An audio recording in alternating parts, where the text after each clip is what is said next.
ନମସ୍କାର। ଆଜି ବୁଧବାର ଡିସେମ୍ବର 17 ତାରିଖର ଶୁଣିବା ରାଶିଫଳ। ମେଷ, ଆଜି ଚନ୍ଦ୍ରଙ୍କ କୋଣ ସ୍ଥାନରେ ବୃହସ୍ପତି ଅବସ୍ଥାନ କରୁଥିବାରୁ ଭଲ ସମ୍ପର୍କ ଥିବା ବନ୍ଧୁଙ୍କୁ ସାନ୍ନିଧ୍ୟରୁ ଉପକୃତ ହେବେ। ନୂଆ ଯୋଜନା ସକାଶେ ମନ ବଳାଇ ପାରନ୍ତି। ମାତ୍ର ନିର୍ମାଣାଧୀନ କାର୍ଯ୍ୟ କେତେକ ଆକସ୍ମିକ ସମସ୍ୟା କାରଣରୁ ସ୍ଥଗିତ ରହିପାରେ। ନିକଟ ସମ୍ପର୍କୀୟ ମାନଙ୍କ ଉପରେ ଭରସା କରି କୌଣସି କାମ କରିପାରିବେ ନାହିଁ। ବୃଷ, ଲାଭ ଭାବରେ ଶନି ଅଭିଳାଷକୁ ପୂରଣ ଦିଗରେ ଅନୁକୂଳ ପରିବେଶ ସୃଷ୍ଟି କରିବ। ଯାହା ପାଇଁ କଷ୍ଟ ସ୍ୱୀକାର କରି ସାହାଯ୍ୟ କରିଥିଲେ ସେହି ବ୍ୟକ୍ତି ଶତ୍ରୁତା କରିପାରନ୍ତି। ଅପରିଚିତ ଲୋକଙ୍କ ସହ ସମ୍ପର୍କ ସ୍ଥାପନ କାରଣରୁ ଘର ସଦସ୍ୟ ବିରକ୍ତ ହେବେ। ପ୍ରକାଶନ, ସଙ୍ଗୀତ, ସାହିତ୍ୟ, କ୍ରୀଡ଼ା, ଚଳଚ୍ଚିତ୍ର କ୍ଷେତ୍ରରେ ଉନ୍ନତି ସୂଚନା ରହିଛି। ମିଥୁନ, ଧନାଧିପତି ଚତୁର୍ଥରେ ରାହୁ ଦୃଷ୍ଟିରେ ଥିବାରୁ ଅର୍ଥ ସମ୍ପର୍କୀୟ ବିବାଦ ସୃଷ୍ଟି କରିବ। ବିଶେଷ କାରଣ ନଥାଇ ପ୍ରତିଯୋଗୀ କିମ୍ବା ପ୍ରତିଦ୍ୱନ୍ଦ୍ୱୀ ଦୋଷାରୋପ କରିପାରନ୍ତି। ପରିବାର ଭିତରେ ପୁରୁଣା କଥାର ଆଲୋଚନା ହିଁ କଳହର କାରଣ ହୋଇପାରେ। ପୁରାତନ ରୋଗର ପୀଡ଼ା ବୃଦ୍ଧି ଯୋଗୁଁ କାମ କରିବାକୁ ନିରୁତ୍ସାହିତ ହୋଇପାରନ୍ତି। କର୍କଟ, ବୃହସ୍ପତିଙ୍କ ଦୃଷ୍ଟିରେ ଚନ୍ଦ୍ର ଅବସ୍ଥାନ କରି ପ୍ରତ୍ୟେକ କାର୍ଯ୍ୟକୁ ସୁରୁଖୁରୁରେ ସମ୍ପନ୍ନ କରିବେ।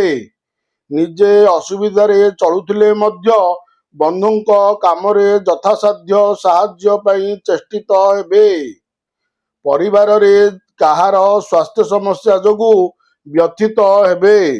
ବନ୍ଧୁ ଅଭିମାନ ଭରା କଥା କହି ଆପଣ ସାହାଯ୍ୟ କରି ନଥିବାରୁ ଦୁଃଖ ପ୍ରକାଶ କରିପାରନ୍ତି। ସିଂହ, ବୁଧ ଓ ଶୁକ୍ରଙ୍କ ସ୍ଥିତିଜନିତ କୌଣସି ବନ୍ଧୁଙ୍କ ପ୍ରତି ଅତ୍ୟଧିକ ଅନୁରକ୍ତି ଭାବୁକ ବନେଇ ପାରେ।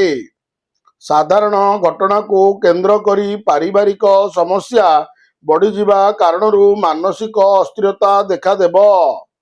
ଆଜି କାମର ଚାପ ଯୋଗୁଁ କ୍ଳାନ୍ତି ଅନୁଭବ କରିବେ। କର୍ମକ୍ଷେତ୍ରରେ ପଦସ୍ଥ ବ୍ୟକ୍ତିଙ୍କ ଆଶ୍ୱସ୍ତି ବାକ୍ୟ ଶୁଣି ମନ ହାଲୁକା ହୋଇଯିବ। କନ୍ୟା, ଆପଣ ଅନ୍ୟମାନଙ୍କ କଥାରେ ପ୍ରଭାବିତ ହୋଇ ସମସ୍ୟା ଭିତରକୁ ଟାଣି ହୋଇ ଯାଇପାରନ୍ତି।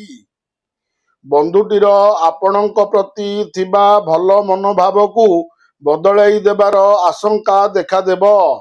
ବ୍ୟବସାୟ ପରିବହନରେ ସମସ୍ୟା ସମାଧାନ ହୋଇପାରେ। ଆନୁଷ୍ଠାନିକ କାମ ପ୍ରତି ଆନ୍ତରିକତା ବିଶିଷ୍ଟ ବ୍ୟକ୍ତିଙ୍କ ଦୃଷ୍ଟି ଆକର୍ଷଣ କରିବ। ତୁଳା, ରାଶିସ୍ଥ ଚନ୍ଦ୍ର ପ୍ରଭାବରୁ ମନ ଯେପରି କାମ ତଦାନୁରୂପ ହେବା କାରଣରୁ ଆନନ୍ଦ ଅନୁଭବ କରିବେ।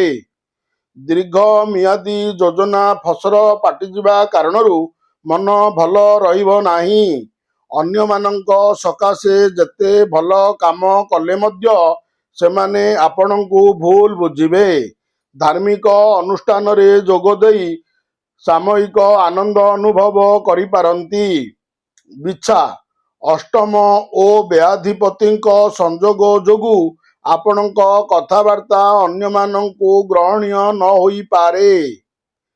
ସମୟ ଭଲ ନଥିଲେ ମଧ୍ୟ କୌଶଳ ଅବଲମ୍ବନ କରି ଆଶା ପୂରଣ ପାଇଁ ଚେଷ୍ଟା କରିପାରନ୍ତି। ସାହିତ୍ୟ, ସଙ୍ଗୀତ, କ୍ରୀଡ଼ା ଓ ଚଳଚ୍ଚିତ୍ରରେ ସୁନାମ ଅର୍ଜିବେ। ବିଶ୍ୱାସର ସହ କାମ କରି ଚାଲନ୍ତୁ। ବନ୍ଧୁଙ୍କ ସାହାଯ୍ୟ ସହଯୋଗର ଅଭାବ ରହିବ ନାହିଁ। ଧନୁ, ଗୁରୁ କ୍ଷେତ୍ରସ୍ଥ ଶନି ପାରିବାରିକ କ୍ଷେତ୍ରରେ ପ୍ରଶଂସା ଓ ପ୍ରୋତ୍ସାହନ ଲାଭ କରିବା ଦିଗରେ ସହାୟକ ହୋଇପାରିବ। ବନ୍ଧୁଙ୍କ ପାଖରେ ରହିଯାଇଥିବା ଅର୍ଥ ଆଦାୟରେ ସକ୍ଷମ ହେବେ। ମାଙ୍ଗଳିକ କାମର ପ୍ରସ୍ତୁତି ସକାଶେ ବିଚଳିତ ବୋଧ କରିପାରନ୍ତି। ବିବାଦୀୟ ଘଟଣାରେ ନୀରବ ରହିବା ଏକ ପ୍ରକାର ଭଲ ହେବ। ମକର, ସପ୍ତମାଧିପତି କର୍ମସ୍ଥ ଯୋଗୁଁ ଆନୁଷଙ୍ଗିକ ସହଯୋଗ ପାଇ କାମ ଆଗକୁ ବଢ଼ାଇବାରେ ସମର୍ଥ ହେବେ। ସଭା ସମିତି, କ୍ରୀଡ଼ା, ସାହିତ୍ୟ, ସାମ୍ବାଦିକତା କ୍ଷେତ୍ରରେ ପ୍ରଶଂସିତ ହେବେ। ଆଲୋଚନାରେ ଆପଣଙ୍କ କଥାକୁ ବନ୍ଧୁ ଭୁଲ ଦୃଷ୍ଟିକୋଣରୁ ବିଚାର କରିପାରନ୍ତି। ଆଜିର ବ୍ୟବସାୟିକ ସ୍ଥିତି ସନ୍ତୋଷଜନକ ରହିବା ଯୋଗୁଁ ବିଶେଷ ଖୁସି ହେବେ। କୁମ୍ଭ, ଆଜି ତୃତୀୟ କର୍ମାଧିପତି ମଙ୍ଗଳ ଏକାଦଶରେ ରହି ଲକ୍ଷ୍ୟ ଓ ଉଦ୍ଦେଶ୍ୟକୁ ପୂରଣ କରିବେ। ପାରିବାରିକ ଶୃଙ୍ଖଳା ରକ୍ଷା କରିବାକୁ ଯାଇ କଷ୍ଟ ସ୍ୱୀକାର କରିପାରନ୍ତି। ସହନଶୀଳତା ଗୁଣରୁ ପ୍ରଶଂସିତ ହେବା ସାଙ୍ଗକୁ ଧୈର୍ଯ୍ୟହରା ନହେଲେ ଉପକୃତ ହେବେ। ଦୂରଯାତ୍ରା ସମୟରେ ନିଚ ଜାତିର ବ୍ୟକ୍ତିଙ୍କ ସହାୟତାରୁ ଉପକୃତ ହେବେ। ମୀନ, କର୍ମକ୍ଷେତ୍ରକୁ ଗୁରୁଙ୍କ ସ୍ନେହପୂର୍ଣ୍ଣ ଦୃଷ୍ଟି ପ୍ରଭାବରେ ପ୍ରତିକୂଳ ପରିସ୍ଥିତିର ଚାପ କମିଯିବ। ନିକଟତର ବନ୍ଧୁ ଦ୍ୱାରା କାମ ହାସଲ ସହଜ ହୋଇପାରିବ। ପାରିବାରିକ ବନ୍ଧୁ ମିଳନରୁ ସାମୟିକ ଭାବରେ ଦୁଃଖ କେତେକାଂଶରେ ଭୁଲି ଯାଇପାରନ୍ତି। ଆର୍ଥିକ ଦୁରବସ୍ଥାକୁ ସୁଧାରିବାକୁ ଯାଇ ବ୍ୟାଙ୍କ ଲୋନ୍ କରିବାକୁ ମନସ୍ଥ କରିପାରନ୍ତି।